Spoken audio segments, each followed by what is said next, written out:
whatever happens, you know what I mean? And sometimes you hit me with your best shot and we see how I handle it. But when the same thing happens to you, you must always remember never to take it personal. I never take this personal. Tyson, how do you adjust life? You never adjust to this, you never adjust. That's what it's designed to do, I believe, as I see this. Prison is designed to have you adjust. Have you adjust to being an animal, because it may not seem because you're adjusted, but it's, you know, this is a form of, if you could say, a circus, an animal taming-like environment.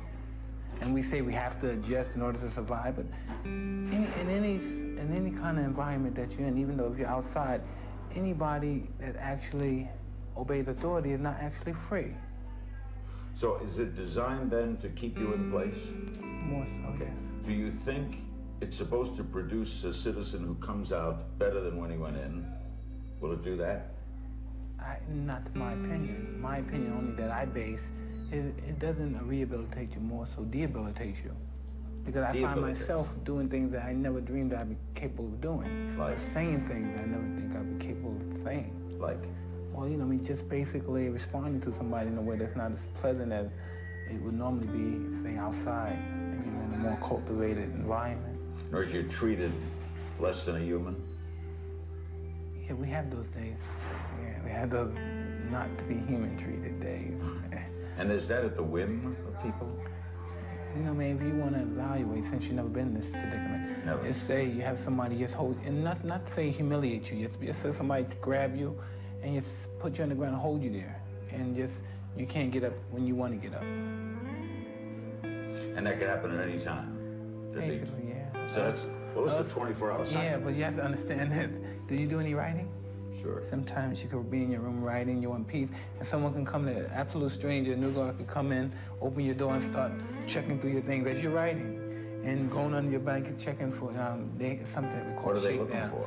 I don't know, contraband, drugs, but you know, worse than that, it comes to a state where you act as if they're not even near you. You just continue to write. Or you tune it out? Yeah. Wow. I never tune it out though.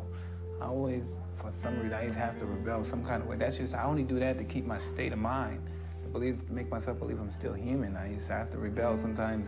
There's repercussions from it, I just have to.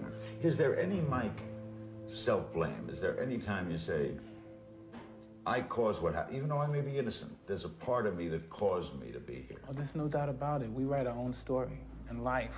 Whatever we do, whatever good we do in life, we get good in return. Whatever ill we do, we get ill in return. There's no doubt about it. So you think you're paying for something now? Well, I think I've used bad judgment, and I mean, I had to deal with the circumstances that I don't believe was normally a fair circumstances, but regardless of the circumstances that I have to deal with. So there's no bitterness? Or is there? I'm not bitterness, but you know, this is one time I would like to have a little revenge. You know what I mean? I always go from this perspective. Whatever happens, you know what I mean? And sometimes you hit me with your best shot and we see how I handle it. But when the same thing happens to you, we must always remember never to take it personal. I never take this personal. And that's how I used to look at my life. It's never take it personal, because eventually one day we'll grow old and we'll die, and then we won't have to worry about anyone thinks or say about us any longer. How about anger at the woman? Yeah, I'm not angry. I'm not angry at it. I just despise the actions. But not angry, or you don't want to see her harmed? No, not at all. You know what I mean? It wouldn't bring me any benefit to see her harmed or hurt, but it just, let me see, if I were to put in this frame, I would say, I admire the act of treachery, but I hate a traitor. And it's just the fact that, you know, I mean, for someone to take someone's life, you know, you really never know until you actually spent the amount of time in prison. This is only 2 years for me. And you realize there are vicious people. We use the word vicious like a vicious person, but vicious is very malice, attack malicely. And it's just to obliviate someone's life and their family's life. The thought outside would be that Mike Tyson, even in here, is king of the hill. He's former heavyweight champ. The correctional officers must respect him. The warden must, respect athletic ability. There must be a sense of admiration here. Well, because I'm Mike Tyson, former heavyweight champion, well, that gives them more reason to despise me. You must understand, we're not in New York City where I roamed, in Los Angeles or Paris prisons where I used to roam the streets, buying everyone champagne and going in the clubs and living a gay life. I'm just saying we're in a very lethargic type of atmosphere where there's a great deal of people that are confused because they don't understand, they've never been around someone like me. They never hardly experienced being around minorities in general. So, you know, I mean, they look at me kind of funny, but they also despise me. Despise? Exactly. Don't hold you in awe? No. How old are you now? 27. It's very young. Very young. Do you feel very young? I feel great. You do? But I want to touch a lot of bases. The new heavyweight champ, did you see the fight? No, I didn't witness the fight. Before we talk about the champ, give me the schedule. Like, what time they get you up here? I go to school at 8 o'clock, and after 8 o'clock, we come back at 3:15, and we go to rec, and it's just very, I mean, same thing every day? Mundane type situation every day. What time you go to bed? 11 o'clock, 11:30. Do they let you, if you want to wake up in the middle of the night and read, can you? Yeah, we do that. You have to read in a very dark, dim light. I guess that's the torture chamber. Like, you know, in old Spain, and the Spaniards used to have those lights that's on all night. I guess it was designed to make you go crazy. And dripping water. They don't do that. No, just cold. Like no heat. You have gotten a lot into reading, right? Yeah. Why? I don't know. You know what? I used to read only boxing magazines. And then from reading the boxing magazines, you may read about a great writer may have quoted a fighter. I mean, he may have been very friendly because George Bernard Shaw, believe it or not, was very friendly with Gene Tunney. You know what I mean? And then that just maybe it's just... Great writers are attracted to fighters, always have been. I never knew that. Norman Mailer was intrigued with boxing. I knew that. Yeah. But no, I read a guy by the name of Homer, and he wrote about Achilles and Hector, and he wrote about that war. Even though it was so many years ahead of his time, it's been passed down, and he told the story, and I'm sure that things have been exchanged from all those years, but the story he said it like as if he was there. And I just like reading. I like reading about the writers and the boxers, how they have so much in common. So you're now reading a lot? I've burnt out slightly, but you know, every now and then I go back and forth. I think Pete Hamill wrote in Esquire that you were reading the classics? Yeah. Like you mentioned Homer, you reading others? Yeah, I read quite a few. And modern novels too? Not too many.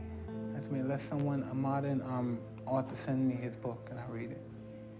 What do you do with your mind in a place of confinement? You know, you confine everything but your mind. You can't confine someone's mind. And I think that's the only state of you that's actually free at all, even when you're out in the streets. It's the only thing, because as we know that we have neutrons in our brain, and our body's only purpose is to carry our brain.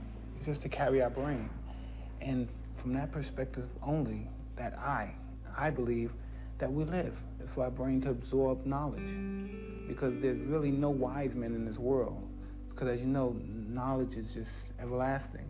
The only wise man is God. So I believe we have to look for God within ourselves and just use common sense. Have you found a new faith out of this? Meaning what? Did you change faiths? Did you change your opinion of faith? No, I just always had a great deal of belief. I was very confused with God because I was in a world where everything was material to me. So if I didn't see God, I couldn't believe. How could I actually believe God? I was almost in the same mentality as the drug dealer. His God was money. His God was what he believed in, the bullet, a gun. Not that I believed in killing or shooting, but I believed more like finance and what the finance could bring you. But then again, you have to just use something that's very simple. Like you look at an eagle, he could be 300 feet in the air, and they can see a field mouse. And we can't see a field mouse if he's 10 feet away from us. So if he can see a field mouse from up there, our eyes are not properly programmed for us to see God. Maybe God is not meant for us to see, but he's there. We'll be right back with Mike Tyson after this. We left the subject of religion during the break and started to talk about Joe Louis being buried in Arlington Cemetery, and you were a great admirer of Joe Louis. Exactly. His son wrote a book about, and then you mentioned some fighter who's brave you'd like to visit. Yeah, for instance, there was a fighter by the name of Jack Blackburn. He was Joe Louis' trainer, and he was a great fighter also. He never won the title, and the reason why is because another fighter at the time was named Joe Gans. that was just magnificent. No one could touch him. He was impossible to beat. All right, so you have faith in a God, right? Allah, yes. Allah. So now you were raised Catholic. That's been a switch, hasn't it? Yes. How did that happen? Did it happen here? Yeah, you know what? Let's go back to Catholic. I was raised Catholic, basically in my home in Brooklyn. But at that particular time, I was running the streets. Religion never had no impact on me. Then I met Don King. Then he basically put me in this situation, a state of religion. He thought it would be good, but I wasn't. I was champ of the world. I was in another state. You didn't need that, Jay. I didn't need that stuff, and plus I didn't understand it. So being in here put me in a confinement, put me in a situation to understand Islam, to become a Muslim, and probably becoming a Muslim, and to know the situation of the Muslims in this world, and we're becoming extinct. And because other Muslims are allowing it to happen. But you have to understand, there's religion, but there's always a contradiction in religion. Where you look at one set of people who's supposed to be the same belief, have the same belief as another set, but we preach totally different. But who are we to say who's wrong? But who are we to doubt someone else's faith? You study this a lot then? Yes. What do you think of what's going on out there in the world with the Farrakhan's and the like? I personally, as a person, man, people differ with me. I absolutely love Farrakhan. I don't know the gentleman by the name of Khalid Muhammad, but Farrakhan as a person, I love Farrakhan. And it's very easy for a person to judge someone for what they say, but a real wise man will never have ill feelings of the speaker, but to take and heed what he says. If what he says is true, you must correct yourself. And if it's not true, you must prevent it from happening. But if he's wrong, you should correct him. If the man's wrong, then what he says has no significance. You don't carry around harsh feelings based on race, do you? No. Did you ever? Out of ignorance, yes. So out of ignorance, you were once like anti-white? Or anti-Jew or anti... No, never that, because if I wouldn't know, by looking at a white person, I wouldn't know if anyone in here is Jewish, Irish, Catholic, Italian. You know what I mean? It's just that we don't know. We don't know, and we're influenced. And that's why I believe that people are so much, have to differ with Mr. Farrakhan, because the minister, they're afraid that the minister can control somebody's thinking, just like some people in the media controls the thinking of people. They feel now they have to compete with somebody for the minds of these people. And he perhaps giving them a run for their money without the sophistication that they have, using the television, using the cameras. So you think he frightens them? He makes them uneasy, yeah. I believe that. Yourself, what do you miss the most? Oh man, you just ask me, I don't know, I never think about anything. You don't too much when you're in here. Think about women? I had a problem with that one time. When I first came here, I was a little afraid. I used to be very much, oh, what's happening here on the phone? And you're very uncomfortable in that whole situation. And if whatever happens, happens. Listen, they're out there, they're not mad, so why should I be mad? If they're not mad, I'm not mad. They have to live their life. You miss bonding. Huh? You miss other people, touching, holding. Things people miss. Every time I was in that situation where I would bond with somebody, I had no other significance but to bond. And after that, it was emptiness. So what is the purpose of really thinking about it? Because it would be the same as being in prison if there's no actual feelings there. Because then again, we go on the subject, really we don't know what is love. Who knows what is love? I mean, I'm not in a position to say what is love. But you've experienced love, attention. You've had that wonderful lady that helped raise you, right? Yeah, but we were talking about love from a different perspective. Okay. You said women, right, you didn't romantic say family. Love. Romantic. You can miss romantic love. Maybe, but what is love? Love is like a game. Love is competition.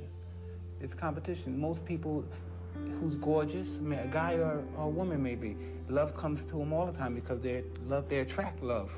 But they never fought for love. Then what are they prepared to do for love? I mean, love is at a situation where you must be prepared to do something, because if you have something lovely, somebody's going to want to challenge you for it. And if you've never been competitive enough, the slightest struggle, you're going to give in. Obviously, you're gaining better control of your own total environment here. What about food? You miss certain foods. You miss certain... No? I'm trying to put the audience into what would it be like not to have the things they have every day. I don't know. You're in a situation, there's people out in the street that have been to prison. and perhaps a lot worse than the situation I'm in, but you become so much attached to you. You're very much attached to you. You know what I mean? It comes a time where everybody with you, I believe, there's somebody, a writer by name, he's a playwright named Tennessee Williams, said, we must distrust one another because that's the only way we could protect each other from betrayal. And I'm a great believer in that.